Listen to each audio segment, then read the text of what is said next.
भूतदया गाई पशूंचे पालन तान्हिल्या जीवनवना माझी असा म्हणणारा जगद्गुरू तुकोबाराय आहे। आणि ही वचनं विचारात घेऊन इको सेन्सिटिव्ह झोन डिक्लेअर करायला लावला। सह्याद्रीपासून केरळपर्यंतचा कुणी युनेस्कोनं भारताला सांगितलं एवढा तरी जैवविविधतेनं संपन्न असा भाग इको सेन्सिटिव्हमध्ये घ्या। पण मित्रहो, तुम्हाला सांगतो, इथून निगडा नावाचं गाव आहे, त्या निगड्यापासून त्यांनी काय केलं, इको सेन्सिटिव्ह झोनमध्ये क्षेत्र घेतलं। वास्तविक आपण जे उभारलेलो आहोत हा भामचंद्र सह्याद्रीचा अविभाज्य भाग आहे। त्याच्यानंतर ही रांग गेली बघा भंडाऱ्यापर्यंत, तुम्ही बघा ती सुद्धा सह्याद्रीचा अविभाज्य भाग आहे।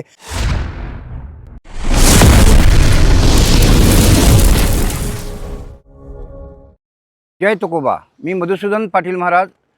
गेले 1984 पासून माझं वास्तव्य भंडारा आणि भामचंद डोंगरात साधक दशे ते सिद्ध दशेपर्यंतचा प्रवास माझा इथे झालेला आहे।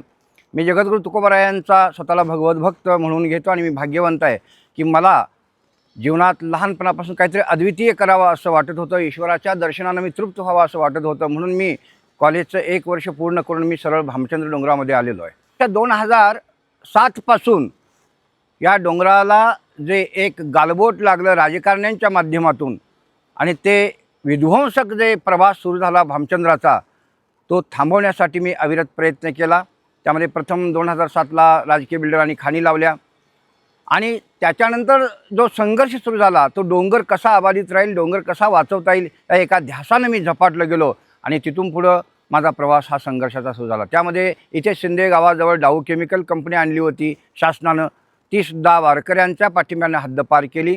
आणि त्याच्यानंतर कारण शासनाला माहीत आहे की वारकरी सातत्यानं आंदोलन करू शकत नाहीत आणि हे कुठंतरी आपल्याला शांत ठेवून, शांत करून आपल्याला जे काही उद्योग करायचे ते करू शकतो, ही शासनानं जी आतली खिळी खेळली त्याला पाडाव करण्यासाठी मी सनदशीर मार्गानं हा लढा सुरू केला।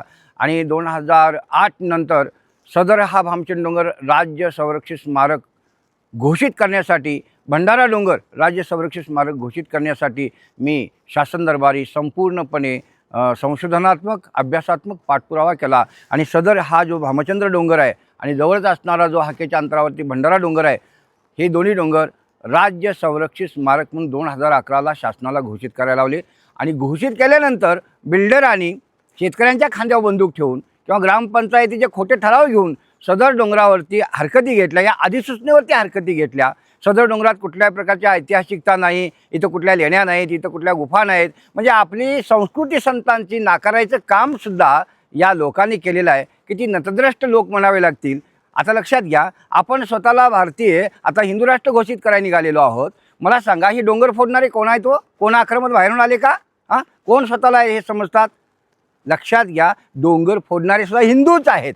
मग आज जगद्गुरू तुकोबारायांची तपोभूमी फोडण्यासाठी तुम्ही अधिसूचनासुद्धा मानत नाही, संविधान मानत नाही, कायदे मानत नाही, ते झुगारून देऊन आज हे MIDCचं अतिक्रमण चालू आहे। पलीकडे प्रचंड प्रमाणात बिल्डर रात्री अपरात्री तोडफोड त्यांची चालू आहे आणि प्रशासन अशा गुंड सगळ्या ह्या अतिरेकी लोकांना पाठीशी घालतं आणि अशा अतिरेकी लोकांना हे तुम्ही शासन नावाची जी काही व्यवस्था आहे ती पाठीशी घालते आणि ते शासन हिंदू राष्ट्र झालं पाहिजे म्हणतं। जगद्गुरू तुकोबारायांच्या तपोभूमीला सुरुंग लावून तुम्हाला हिंदू राष्ट्र होईल असं वाटतं का?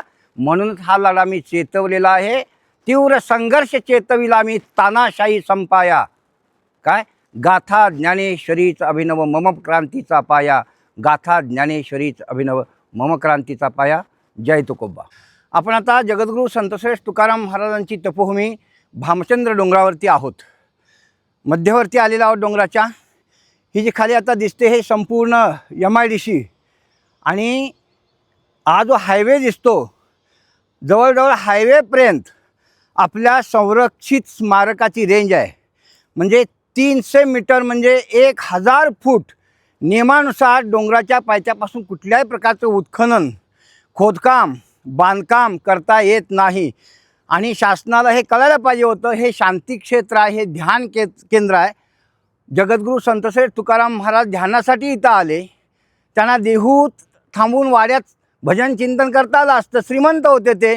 पण वृक्षवल्ली आम्हा सोयरे वंचरे पक्षीही सुसुरे आळविती, येणे रुचे सुखे एकांताचा वास, नाही गुणदोष अंगा येतं, म्हणून ते या डोंगरात आले। समोर भंडाऱ्यावरती गेले, मग ही शासनाला ही भूमिका आपल्या वारकरी धर्माची का जपता आली नाही? म्हणून आम्हाला असं वाटतं की हे शासनाचं जणू षडयंत्रच आहे ही तपोभूमी नष्ट करायची. आज इथं पिकनिक स्पॉट झालेला आहे. या कंपन्यात जे कामगार आहेत ते बहुतांश महाराष्ट्रापेक्षा बाहेरचे लोक आहेत. त्यांना काय महिमा माहीत असणार आहे या इथल्या भूमीचा? ते येऊन इथं जे अनैतिक चाळे करतात हे शासनाला कळायला नको पाहिजे होतं का? पण कुठल्याही प्रकारचा प्रतिबंधक उपाय त्यांनी केलेला नाही. नियमाप्रमाणे 2011ला जी राज्य संरक्षित स्मारकाची अधिसूचना काढली शासनानं, त्या नियमाप्रमाणे मी म्हटलं तर 1000 फूट म्हणजे संपूर्ण डोंगराच्या सभोवती. वास्तविक कशासाठी हा नियम आहे की कुठल्याही प्रकारच्या उंच उंच बिल्डिंगा झाल्या तर डोंगर दिसणार नाही. कारण डोंगर हे स्थळ ही ऐतिहासिक जगद्गुरू संत श्रेष्ठ तुकाराम महाराजांची तपोभूमी साधना भूमी आहे आणि मग ती सर्व बाजूनी दिसावी असा जर पुरातत्वचा नियम आहे तर वास्तविक हे जे दिसतं आता रस्त्याच्या अलीकडे बिल्डिंगा वगैरे जाताना हा डोंगरसुद्धा दिसत नाही. म्हणजे सगळ्या नियमांचं उल्लंघन सांस्कृतिक पुरातत्व विभागाच्या महाराष्ट्र शासनाच्या अभयहस्तानं हे सगळं चाललेलं आहे. एकीकडे संविधान कायद्यानुसार घोषित करायचा आणि दुसरीकडे पूर्ण दुर्लक्षित करायचं. संविधान कायदा पायदळी तुडवायचा.